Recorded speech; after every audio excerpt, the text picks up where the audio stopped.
اوس بن اوس رضی اللہ تعالیٰ عنہ سے روایت ہے کہ جناب رسول اللہ صلی اللہ علیہ وسلم نے ارشاد فرمایا. یہاں تک کوئی بات سمجھ میں آئی ہے؟ کیوں لالا سونا تو نہیں بنا رہے ہو؟ حضرت اوس بن اوس رضی اللہ عنہ سے روایت ہے کہ جناب رسول اللہ صلی اللہ علیہ وسلم نے ارشاد فرمایا تمہارے دنوں میں سے افضل دن جمعے کا دن ہے.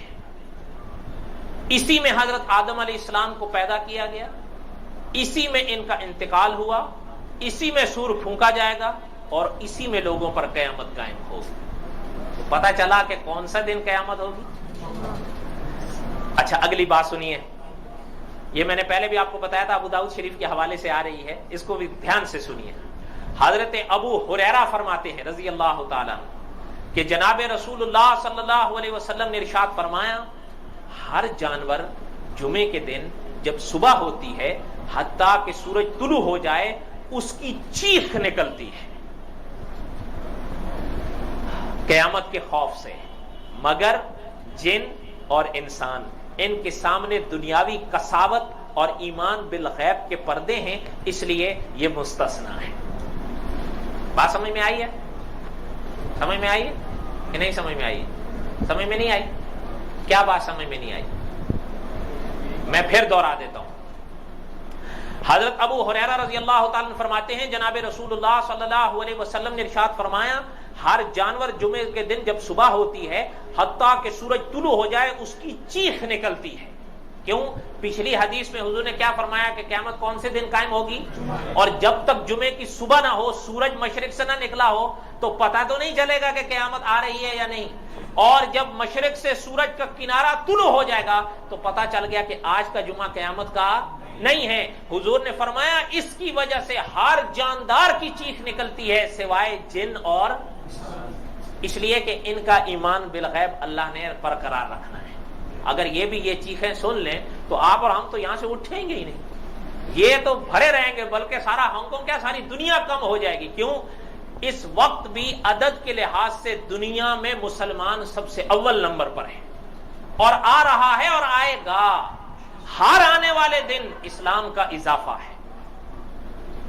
نور خدا ہے کفر کی حرکت پہ خندزن, پھونکوں سے یہ چراغ بجھایا نہ جائے گا.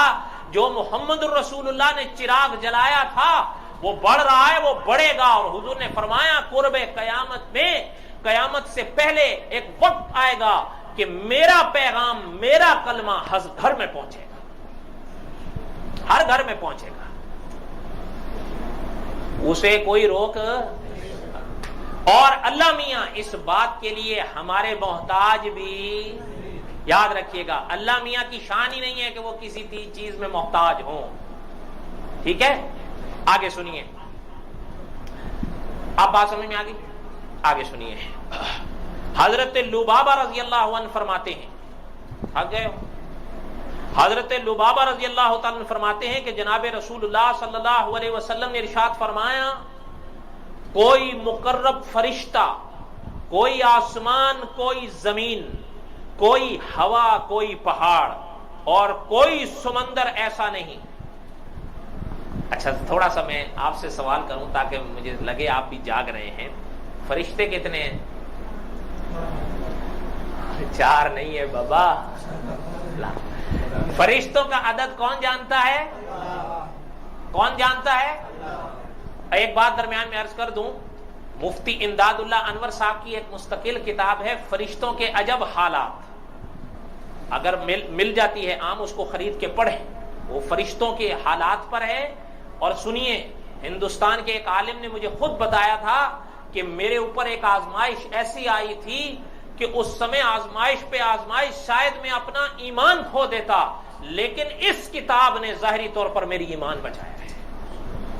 کیا نام ہے اس کتاب کا؟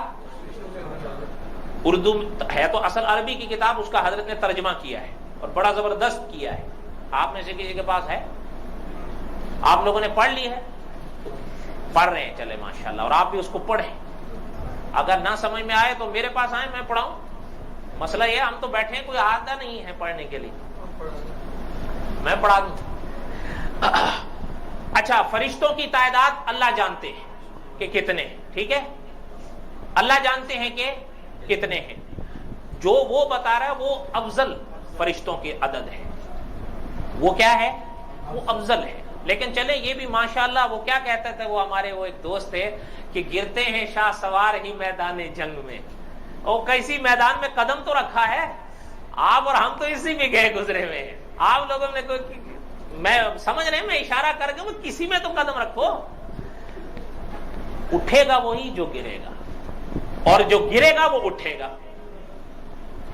گرتے ہیں شاہ سوار ہی میدان جنگ میں، کوئی میدان میں نکلے گا تو گرے گا نا. اس لیے وہ عدد کون سا، وہ بھی صحیح ہے ایک لحاظ سے تعبیر کر لی جائے، وہ عدد افضل فرشتوں کا ہے. وہ کتنا ہے؟ 4 ہے. تو اس کو شاباش ملنی چاہیے یا نہیں؟ اچھا اگلی بات، کوئی آسمان، حضور علیہ السلام فرماتے ہیں آسمان کتنے ہیں اسلامی تعلیمات کے مطابق؟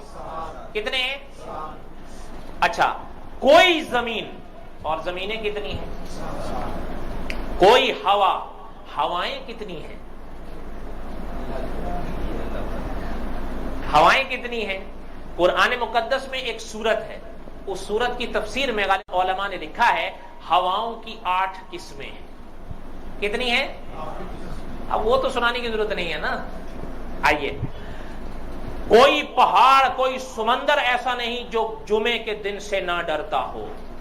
یہ حضور کا فرمان ہے علیہ السلام.